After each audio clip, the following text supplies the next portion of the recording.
Let me finish before you keep suggesting I'm supporting October 7th, which I haven't. Booby traps are not allowed if they are genuinely indiscriminate. You don't think going off in a grocery store is indiscriminate? No, actually... I'm not playing this game, Piers, because I'm not here to talk about the rules of war. You say, Mehdi, all roads lead to the occupation. Yes. OK? Israel would say all roads lead to Iran. Who cares what Israel says? They've lied for the last year. They've lied Who cares for what they say? I'm curious what you think Israel could do that would pass your tests. Probably not much. I'm as close Nothing. I'm as close to a pacifist as you can get. Just saying, I want it, I want peace and joy. You sound like Kamala Harris. Well, two seismic issues are dominating the global news agenda. What happens next in each of them will have a profound impact on the state of the world. The first, of course, is the forthcoming US presidential election. The second is the crisis now engulfing the Middle East. Our next guest has strident views on both these big stories. He's not shy about airing them. Joining me in the studio is editor and CEO of Zeteo News, Mehdi Hassan. Mehdi, how are you? Good to see you, We Piers. have never met in person until now. No, Twitter makes you think we have.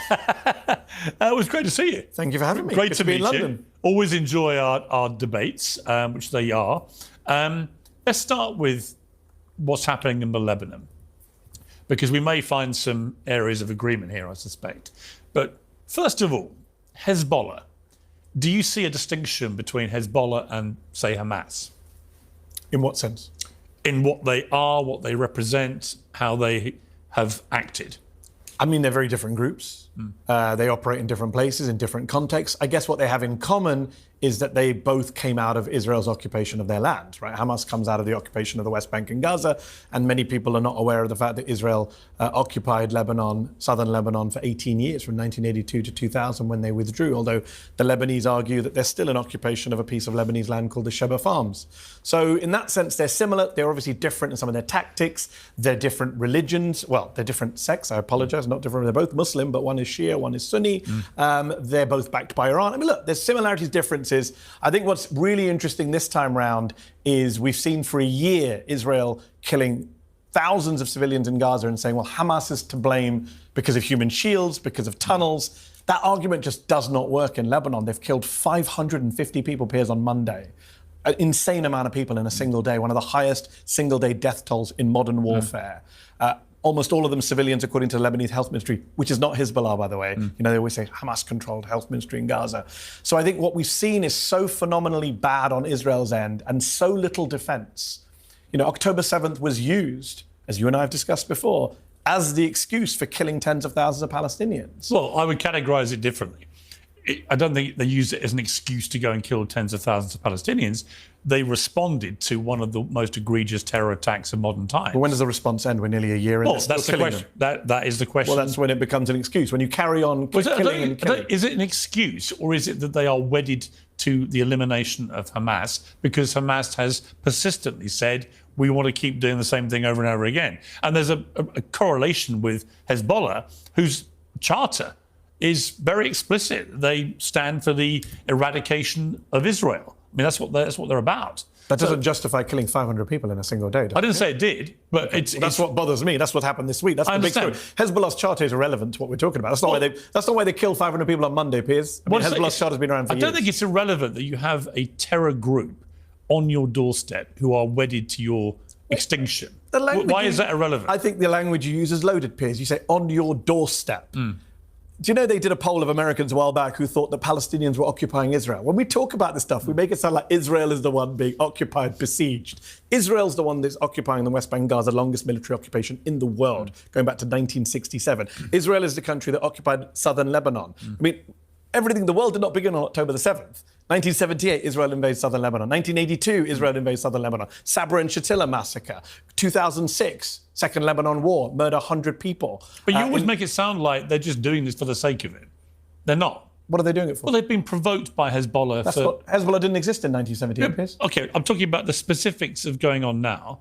The provocation since October the 7th. Hezbollah's first response to October the 7th was to unleash rockets on Israel That's not true. on October the 8th. That's not true. That's not true. That is what happened. Where did they fire the first rocket?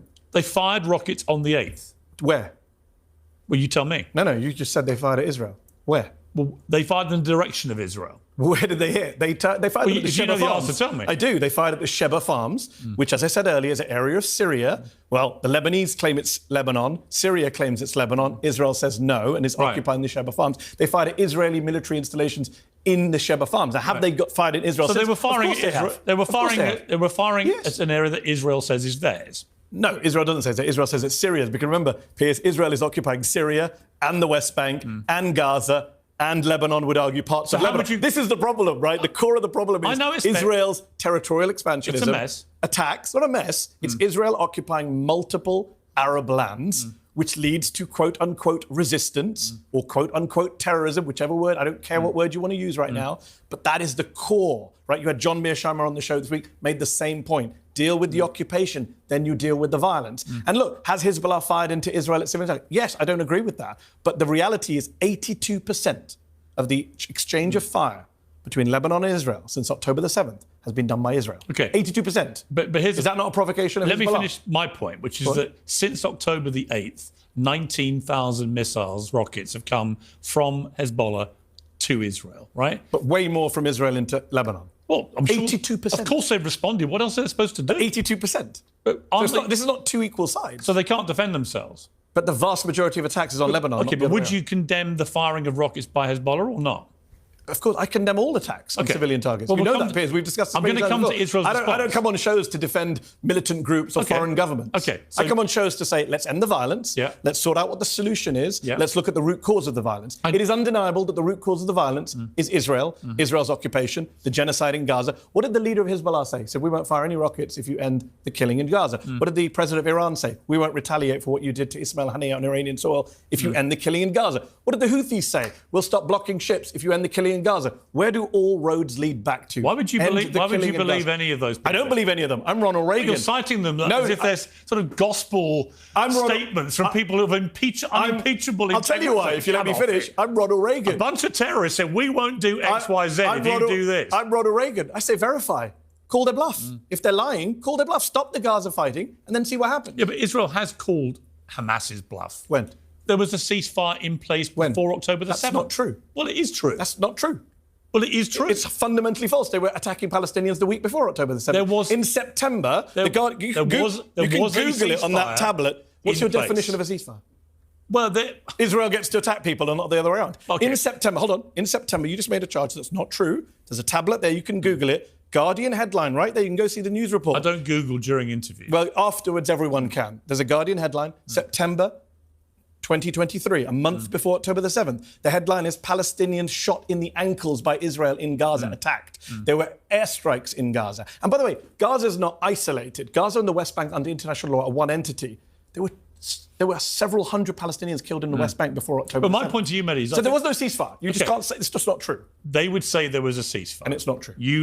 We'd say otherwise. The facts say otherwise, Piers. But what I've noticed with you is you always downplay anything which might be deemed by Israel to be provocation. No. You're always not at all. Did I downplay October 7th? I don't think I ever have on your show or anywhere else. No, but it's a horrible crime. But what you do, in your debating style, and it's an impressive debating style, but you always pivot back to, but the real problem's Israel. Yeah, but the real problem's Israel. Hold on. If we're going to talk about styles, Piers, you're famous for interview style that begins with condemn this group, that group, that group. On Monday, 500... Hold on. Let me finish my point, then you come back in. 500 people were killed on Monday. 100 women, 50 children. I assume you condemn that and don't support the killing of civilians in Lebanon, right? 500 people died. That's the equivalent of 30,000 Americans or 6,000 Brits in a day. Sure. And yet we started this interview with Hezbollah Charter. So if you're going to talk about styles, you're focusing on the wrong thing. Okay. I'm going to focus on 500 people dead.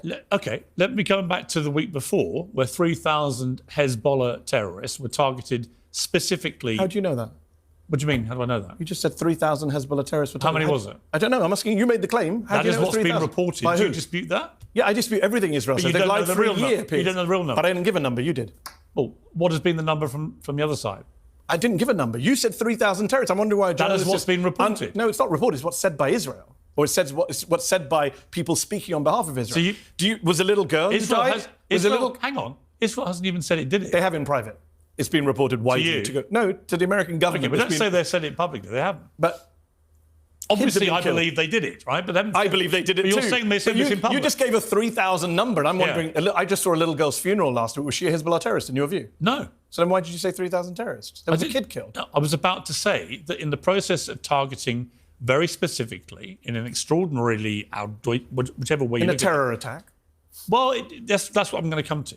So they target 3,000 Hezbollah terrorists with their pagers, walkie-talkies, and so on. In the process, a small, comparative to that number, a small number of civilians get killed, which is obviously deplorable. But my point to you is, if someone's been chucking rockets over for a year at you and your people, you've had to displace 60,000 people from the north of your country because of his relentless bombardment, and you eventually respond in such a precise, targeted fashion, right? And in the process, some civilians are killed, which is never acceptable, can never be condoned, never be supported. But if it is right, as has been widely reported by all mainstream media, that 3,000 terrorists people associated with Hezbollah. Not everybody in Hezbollah is a terrorist. Okay. Like a driver, a nurse. 3,000 members of Hezbollah were targeted, right? Yeah. Would you say that that is, some people have claimed is unlawful. You've said it's a terror attack, so you think it was illegal. But I would say that's not. I mean, I would say that if you look at that in totality, they are responding to rocket attacks